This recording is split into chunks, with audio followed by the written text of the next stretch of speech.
Martxuka, Donibane Loitzunen.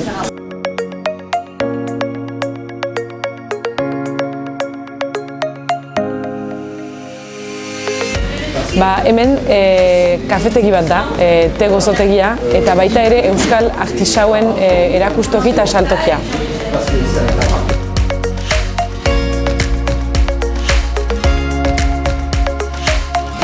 Beste estatuetan euskal artisautza ikustea aski agarroa izaten da, eta saiatu gara ere gune oso kutsuna, erosoa egiten. Azkenean da bizitoki bat, nun guk gure gustuen arabera, bai tailerak, bai aurkezpenak edo zein gauza antolatzen alditugun.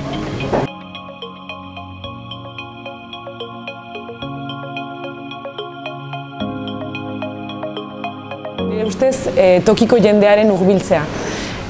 Donibanen gauza asko turistei dedikatuak zaie, eta azkenan gu konturatzen gara udan edo neguan jendetza berdina heldu dela ona, haien tokia dela sentitzen dutelako, eta tokiko jendea hurbiltzan nire ustez luzetasunean hilabetez hilabete egunez egun hori izan da arrakasta politena.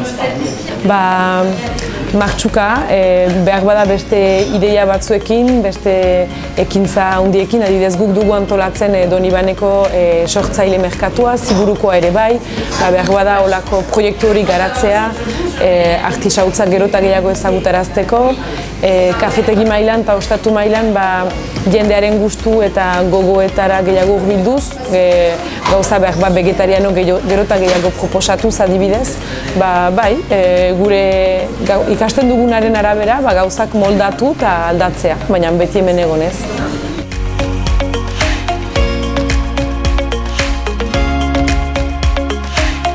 Martxuka, euskal artisautzaren babesleku eta Donibanen gune kutsuna.